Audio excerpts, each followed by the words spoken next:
সিন্ড্রেলার জাদুর মেকআপ। খুশিপুর গ্রামে সিন্ড্রেলা তার বাবা মার সাথে থাকতো। সিন্ড্রেলা ছোটবেলা থেকেই দেখতে খুবই সুন্দরী ছিল। তার সুন্দরতার জন্য সবাই তার প্রশংসা করত। আজকে তোকে অনেক সুন্দর লাগছে। এইরকম কি লাগাস তুই তোর মুখে? আমাদেরকেও বল না। সেলুনি, আমি আমার মুখে কিছুই দেই না, খালি গোলাপ জল দিয়ে মুখ পরিষ্কার করি। যা মিথ্যুক, এইরকম হতেই পারে না যে তুই মেকআপ ছাড়া আর কোনো কিছু না লাগিয়ে এত সুন্দর লাগবি। এমনিতে একটা কথা বলি। হ্যাঁ বল। তুই এত সুন্দর দেখতে, তোর চোখও কত সুন্দর। তুই সিনেমায় কাজ করিস না কেন? আরে কে করে এইসব ফালতু কাজ? তুই তো জানিস সিনেমায় কাজ করতে হলে উঁচু যোগাযোগ থাকতে হবে, আর আমাদের তো বলিউড থেকে দূর পর্যন্ত কোনো যোগাযোগই নেই। দুইজন সহপাঠী একে অপরের এই কথা বলতে থাকে, আর তখনই সেখানে রিঙ্কি এক পত্রিকা হাতে নিয়ে আসে। তো তোমরা এখানে বসে আছো? আমি কখন থেকে তোমাদের খুঁজছি। কি হয়েছে আর এত হাসছিস কেন? আরে এই দেখো পত্রিকা, 2 দিন পর আমাদের গ্রামে বিউটি প্রতিযোগিতা হবে, আর যে এই প্রতিযোগিতায় জিতবে সে পাবে পুরো 25,000 টাকা, আর যে এই প্রতিযোগিতায় জিতবে সে পাবে পুরো 2,50,000 টাকা, আর বলিউডে কাজ করার সুযোগ। কি মজার, খুব দেখেছো? কি বলিস সিন্ড্রেলা? আমাদের এই পুরো গ্রামে তোর চেয়ে সুন্দর আর কেউ নেই। তোর এই প্রতিযোগিতায় অবশ্যই অংশগ্রহণ করা প্রয়োজন। কিন্তু আমি কিভাবে? আমি তো মেকআপ করতে পারি না। সিন্ড্রেলা, তোমার মেকআপ করার কোনো প্রয়োজন নেই। তুমি মেকআপ ছাড়াই অনেক সুন্দর, আর দেখবি এই প্রতিযোগিতায় তুমি জিতবে। এখন চলো, তৈরি হয়ে যাও। তারপর সেলুনি আর রিঙ্কির কথায় সিন্ড্রেলা প্রতিযোগিতায় অংশগ্রহণ করতে প্রস্তুত হয়ে যায়। যখন সে প্রতিযোগিতার জায়গায় পৌঁছায় তখন সে দেখে ওখানে দূর দূর থেকে অনেক সুন্দর মেয়ে আসে। সবাই স্মার্ট কাপড় ও মেকআপ করে আসে। তাদের মধ্যে থেকে একটি মেয়ে ছিল যে সবচেয়ে সুন্দর ও স্মার্ট। তার নাম ছিল চাঁদনি। বাহ, এই মেয়ে তো অনেক সুন্দর। যদি এই মেয়ে প্রতিযোগিতায় অংশ নেয় তাহলে তো আমার জায়গা শেষ। আমাকে কিছু একটা করতে হবে। তুমি এখানে কি করছো? আমি প্রতিযোগিতায় অংশ নিতে এসেছি। সত্যি মজা করছো না তো? কিভাবে এখানে চলে আসলে? না কোনো মেকআপ, না জুয়েলারি, এইভাবে প্রতিযোগিতা জিতবে? আমি মেকআপ করি না, আর আমার বন্ধুরা বলে আমার মেকআপের কোনো প্রয়োজন নেই। আমি মেকআপ ছাড়াই সুন্দর। সেটা তো তুই আছিসই, কিন্তু আমি কোনোভাবেই এই প্রতিযোগিতায় গ্রামের কোনো মেয়েকে জিততে দেব না। প্রতিযোগিতায় তো আমি জিতবো। কিছু কর চাঁদনি। তখনই চাঁদনির মাথায় একটি বুদ্ধি আসে। হ্যাঁ সিন্ড্রেলা, দেখো তুমি অনেক সুন্দর, কিন্তু এটা গ্রামারের দুনিয়া। এখানে সব ন্যাচারাল সুন্দরতার উপর নয়, মেকআপের ওপর হয়। তো আসো, আমি তোমার মেকআপ করে দিই। আমি অনেক ভালো মেকআপ করি। এইটা বলে চাঁদনি সিন্ড্রেলার মুখে খারাপ কেমিক্যাল দিয়ে দেয়। কিছুক্ষণ পর সিন্ড্রেলা যখন তার মুখ আয়নায় দেখে, হে আল্লাহ, এটা কি করেছো তুমি আমার মুখের সাথে? আমি এত কালো আর অসুন্দর লাগছে কেন?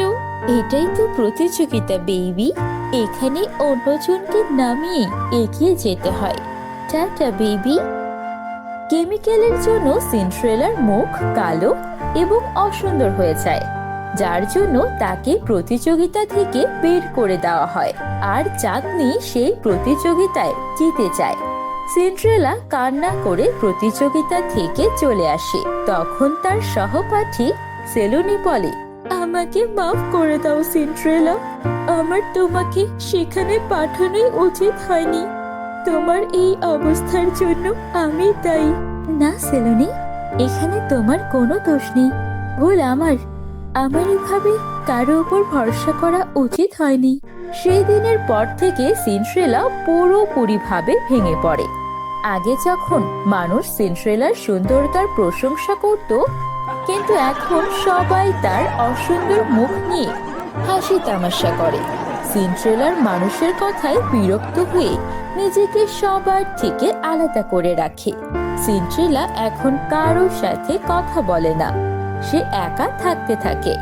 সিন্ড্রেলার এই অবস্থা দেখে রিঙ্কি আর সেলোনির অনেক দুঃখ হয়। সিন্ড্রেলাকে ছাড়া সবকিছু কত নিশ্চুপ লাগে, কিন্তু সিন্ড্রেলাকে কিভাবে এই সমস্যা থেকে বের করব? ও তো কারোর সাথে কথাও বলে না। আমার সিন্ড্রেলার জন্য অনেক চিন্তা হচ্ছে। সিন্ড্রেলার এই সমস্যা আর দেখতে পারছি না আমি। আমাদের যেভাবেই হোক ওকে বোঝানো লাগবে। আগের মতো সব ঠিক করতে হবে। আমি এক জাদুকরকে জানি, তার সাথে কথা বলে দেখব, যদি সে কিছু সাহায্য করতে পারে আমাদের। আর তারপর সেলোনি আর রিঙ্কি জাদুকরের কাছে যায় আর তাকে সিন্ড্রেলার ব্যাপারে সব কিছু খুলে বলে। প্লিজ জাদুকর, কোনো তো উপায় বলেন যাতে সিন্ড্রেলার হারিয়ে যাওয়া সৌন্দর্য ফিরে আসে। এই নাও, এটি একটি জাদুর মেকআপ। এই মেকআপ তোমার সহপাঠীর মুখে লাগিয়ে দাও।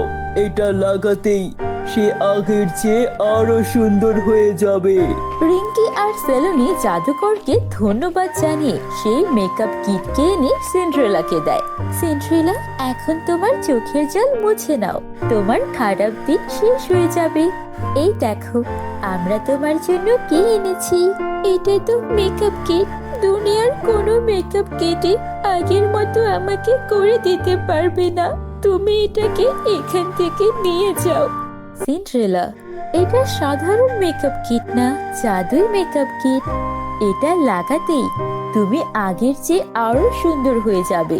সিন্ড্রেলা রিঙ্কি আর সেলোনির কথায় সে মেকআপকে লাগায়। মেকআপ লাগাতেই একটি উজ্জ্বল আলোর প্রকট হয় আর সিন্ড্রেলা আগের মতোই সুন্দর হয়ে যায়। আরে, আমি তো আগের মতোই সুন্দর হয়ে গেছি। তোমাদের দুইজনকে অনেক অনেক ধন্যবাদ। তোমরা দুইজন আমার হারিয়ে যাওয়ার রূপ ফিরিয়ে দিয়ে আমার অনেক উপকার করেছো। হয়েছে হয়েছে, এখন এসব বলে আমাদের দূরের করে দিও না, কারণ আমরা তোমার আপনজন। সিন্ড্রেলা, কালকে আমাদের গ্রামের সুন্দরতার প্রতিযোগিতা হবে আর তোমাকে সেখানে আমাদের জন্য অংশগ্রহণ করতে হবে। দেখো, এখন না বলো না। আমি চাই তুমি সেখানে অংশগ্রহণ করো আর জেতো, আর আমাদের গ্রামের নাম উজ্জ্বল করো। আর আমরা জানি তুমি অবশ্যই জিতবে। সিন্ড্রেলা তার সহপাঠীদের কথায় প্রতিযোগিতায় অংশগ্রহণ করে। সিন্ড্রেলাকে দেখে সবাই তার সৌন্দর্যের প্রশংসা করে আর সিন্ড্রেলা সেই প্রতিযোগিতায় অংশ নিয়ে বিশ্ব সুন্দরীর পদ পায়। সিন্ড্রেলা অনেক খুশি হয়। এখন তার কাছে কোনো জিনিসেরই কমতি নেই।